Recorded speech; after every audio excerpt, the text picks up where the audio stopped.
got so much more. Assalamualaikum warahmatullahi wabarakatuh. Pada pertemuan kita kali ini dalam mata kuliah komunikasi bisnis, saya akan membahas tentang materi critical review. Nah, sebelumnya saya izin memperkenalkan diri terlebih dahulu.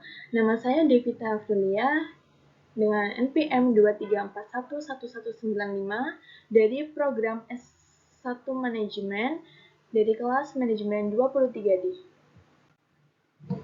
Tahukah Anda apa itu critical review? Critical review adalah evaluasi mendalam terhadap suatu karya seperti buku, film, artikel, atau karya seni lainnya. Ini melibatkan analisis yang kritis terhadap berbagai aspek, termasuk kekuatan, kelemahan, metodologi, dan kontribusi karya tersebut terhadap bidangnya. Nah, manfaat critical review.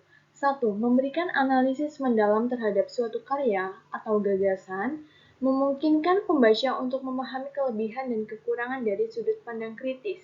Yang kedua, membantu pembaca atau penonton untuk memahami konteks lebih baik, memperdalam pengetahuan, dan melihat suatu karya dari berbagai perspektif.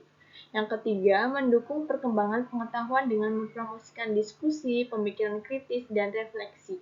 Yang keempat, membantu masyarakat dalam menyaring informasi dengan menyediakan pandangan yang kritis terhadap suatu karya. Memungkinkan mereka membuat keputusan yang lebih informasional dan cerdas.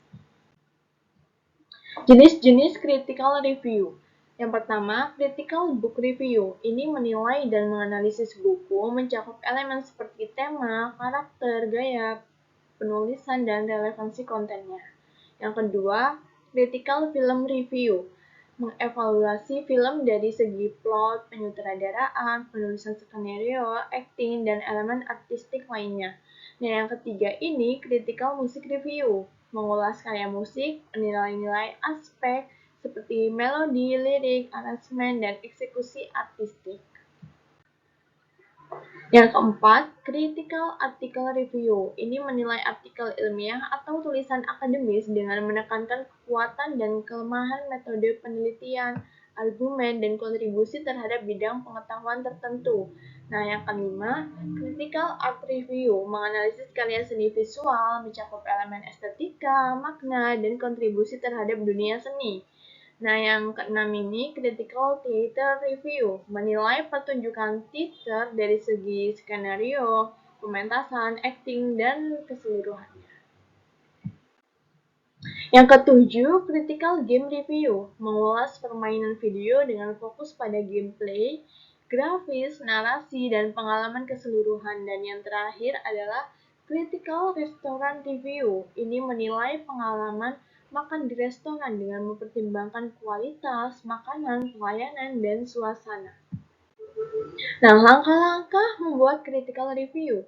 Yang pertama, kita harus mempelajari seluruh karya yang akan diulas, baik itu buku, film, artikel, atau jenis karya lainnya. Pahami konteksnya, tujuan pembuatannya, dan pesan yang ingin disampaikan. Yang kedua, identifikasi unsur-unsur struktural karya seperti plot, karakter, tema, atau metode penelitian.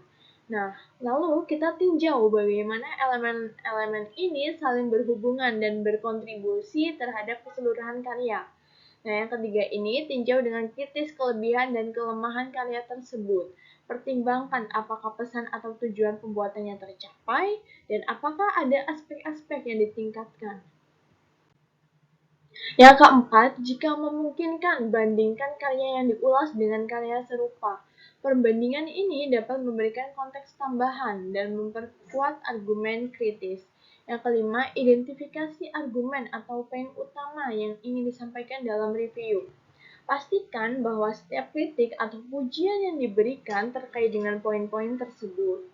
Nah, yang keenam ini dukung kritik atau pujian dengan bukti konkret dari karya, kutipan langsung, cuplikan adegan, atau referensi spesifik dapat memperkuat analisis kritis.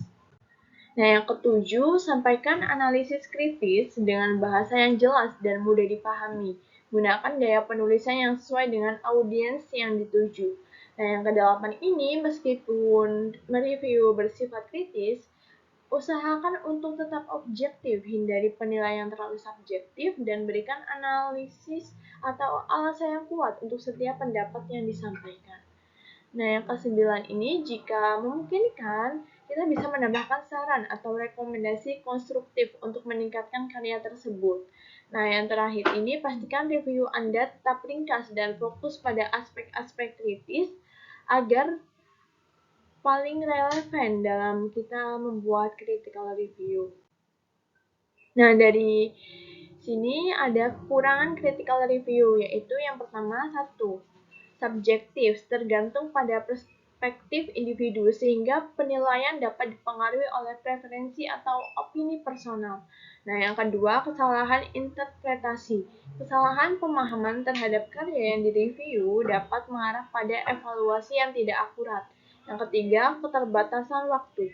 Mungkin sulit untuk memberikan review yang komprehensif dalam waktu singkat, terutama untuk karya yang kompleks.